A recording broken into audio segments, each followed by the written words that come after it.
Top quality और consistent performance के लिए सिर्फ सिल्वर पंप नाम याद रखना। मोटी होलिका दहन કરવામાં આવ્યું ત્યારે મહાકાળી મંદિર પાસે 35 ફૂટ ઊંચી હોલિકા દહન કરવામાં આવી। હોળી માટે યુવાનો 15 દિવસ પહેલા જ તૈયારીઓ શરૂ કરી દેતા હોય છે। હોળીની જ્વાળાઓ પર આવનાર વર્ષનો વર્તારો નક્કી થશે ત્યારે 700 વર્ષ પહેલાથી ચાલતી આવી રહી છે આ વિશેષ પરંપરા। હોળીના દિવસે પાલજમાં ઘરે ઘરે લાડવા બનાવવાનો પણ રિવાજ છે। પાલજની હોળીના દિવસે ગામમાં ભરાય છે મેળો।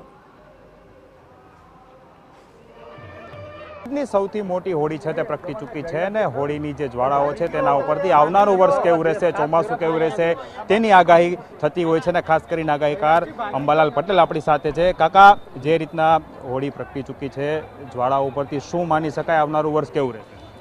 હોળીનું તત્વતારણ એ હોળીથી શરૂ થાય છે, કારણ કે હોળી એ ઉનાળાના મુખનો તહેવાર છે અને વસંત સંપાદ દિન નજીકનો તહેવાર છે।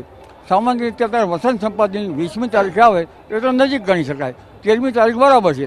અને આ વખતે હોળીનો પવન ઉનાળો રહ્યો છે એટલે હોળીનો પવન લગભગ સૂર્યાસ્ત પછી એક ઘડી પછી હોળી પ્રગટાવવામાં આવતી હોય છે અને આ હોળી જે છે એ સનો મેળ સુધી જોવામાં આવતી હોય છે। એટલે પવન પશ્ચિમનો જણાયો છે, ક્યારેક નૈઋત્યનો જણાય છે, ક્યારેક નોર્થનો ઉત્તરનો જણાય છે।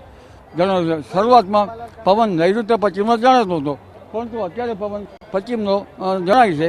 એટલે એકંદરે વર્ષ સારું આવે, પણ વરસાદ મેઘ પ્રમાણે જોવા જતાં વરસાદ મેઘ બરાબર બન્યો નથી।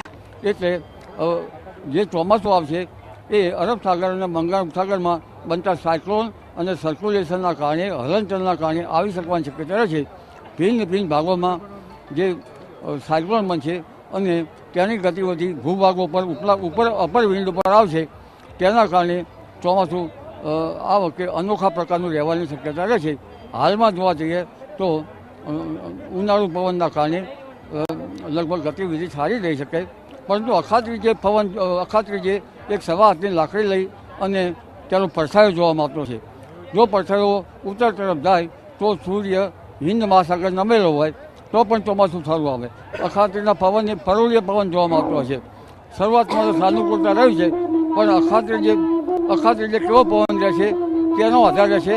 અને અષાઢની પૂનમ અને અષાઢ વદમાં જે આપણે ગામઠી ભાષામાં હાંડો અને બાંડો કહેવામાં આવે છે તેની સ્થિતિ શું રહેશે તેના ઉપર અવલંબન છે।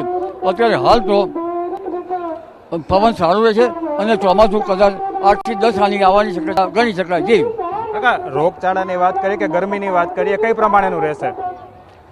ગરમી તો વસંત સંપાદ દિન નજીકનો તહેવાર છે, ગરમી તો વધવાની, પરંતુ વસંત ઋતુ એ રોગોની ઋતુ છે, એના માટે હોળી પ્રગટાવવામાં આવે છે। આ હોળીમાં કાષ્ઠ અને જે દ્રવ્યો હોમવામાં આવતા હોય છે એ દ્રવ્યો જો આયુર્વેદની દ્રષ્ટિએ હોમવામાં આવતા હોય તો પર્યાવરણ જરા બરાબર સુધરી શકે। આમ છતાં જે નવા પાક આવ્યા હોય છે એને હોળીમાં જરા એમાં હોમવામાં આવતા હોય છે।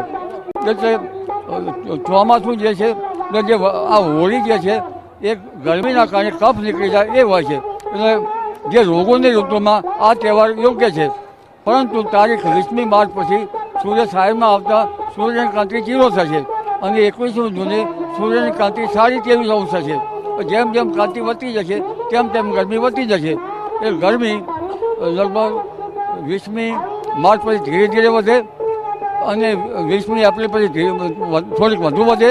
એપ્રિલ મહિના પર વેક્સલ ડિસેમ્બર આવે અને ઉષ્ણતામાનમાં વધઘટ થવાની શક્યતા રહેશે। 26 એપ્રિલ પછી અંગ દશાથી ગરમી પડશે, કોઈ ભાગમાં 45 ડિગ્રી સેલ્સિયસ ગરમી પડે।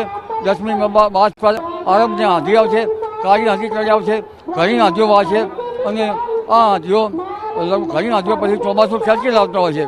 એટલે લગભગ આ વખતે જોવા જઈએ તો આંધી, વંટોળ અને બંગાળ ઉપસાગરમાં બનતા લો પ્રેશર, અરબ સાગરમાં બનતા લો પ્રેશરના કારણે ભૂભાગમાં અપર લેવલના વિન્ડમાં જે લો પ્રેશર બનશે જેના કારણે હોળી કંઈક અંશે સારી આવવાની શક્યતા રહે। વરસાદ કેવો રહેશે તેની આગાહી પણ હવામાન નિષ્ણાંત છે અંબાલાલ કાકાએ કરી હતી। કેમેરા પર્સન ચિરાગ રાવલ સાથે હરીન માત્રાવાડિયા, TV9 ગાંધીનગર।